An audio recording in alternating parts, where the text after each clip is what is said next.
ফের ভারতের ওপর শুল্ক চাপানোর হুঁশিয়ারি দিলেন ডোনাল্ড ট্রাম্প। প্রধানমন্ত্রী নরেন্দ্র মোদীর প্রশংসা করলেন, একই সঙ্গে দিলেন হুঁশিয়ারিও। Modi's a very good man. Yes. He's a good guy. He knew I was not happy, and it was important to make me happy. They do trade, and we can raise tariffs on them very quickly, and it would be very bad for them. ভেনেজুয়েলার হামলার পর থেকে Donald ট্রাম্পের সুর সপ্তমে একের পর এক দেশকে হুঁশিয়ারি দিয়ে চলেছেন তিনি। রবিবার ফের শুল্ক নিয়ে হুঁশিয়ারি দিলেন ভারতকেও।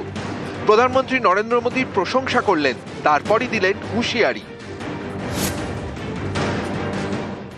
Modi's a very good man. Yes. He's a good guy.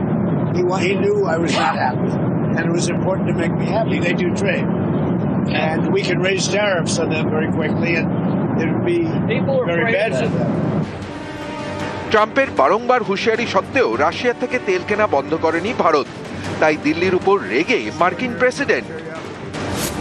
আমেরিকার বাজারে বিক্রি হওয়া ভারতীয় পণ্যের উপর আগে 25% শুল্ক নিত আমেরিকা। রাশিয়া থেকে তেল কেনার জরিমানা হিসেবে ভারতীয় পণ্যের উপর আরও 25% শুল্ক চাপিয়ে দেয় ট্রাম্প প্রশাসন।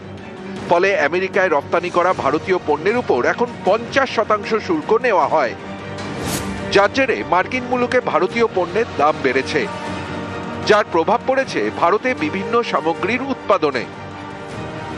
এই পরিস্থিতিতে আরও শুল্ক চাপানোর হুঁশিয়ারি দিলেন ট্রাম্প।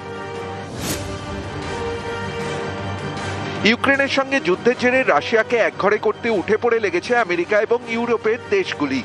রাশিয়ার থেকে তেল আমদানিতে নিষেধাজ্ঞা জারি করা হয়েছে, কিন্তু আমেরিকার হুঁশিয়ারি সত্ত্বেও বন্ধু মস্কোর সঙ্গে ব্যবসা বন্ধ করেনি নয়াদিল্লি।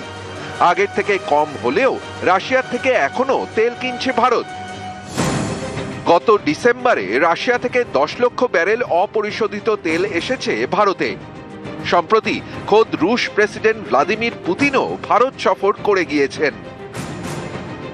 এসবই সহ্য করতে পারছেন না ডোনাল্ড ট্রাম্প, অথচ ট্রাম্প নিজে পুতিনের সঙ্গে আলাস্কায় বৈঠক করেছেন। চেষ্টা করছেন রাশিয়া এবং ইউক্রেনের মধ্যে দ্বৈত করার, যদিও সেই কাজে ট্রাম্প এখনো সফল হতে পারেননি। উল্টে মস্কো বুঝিয়ে দিয়েছে যুদ্ধ চলবে। এখন ট্রাম্প হুঁশিয়ারি দিচ্ছেন ভারতকে। And we can raise tariffs on them very quickly. News 18 Bangla.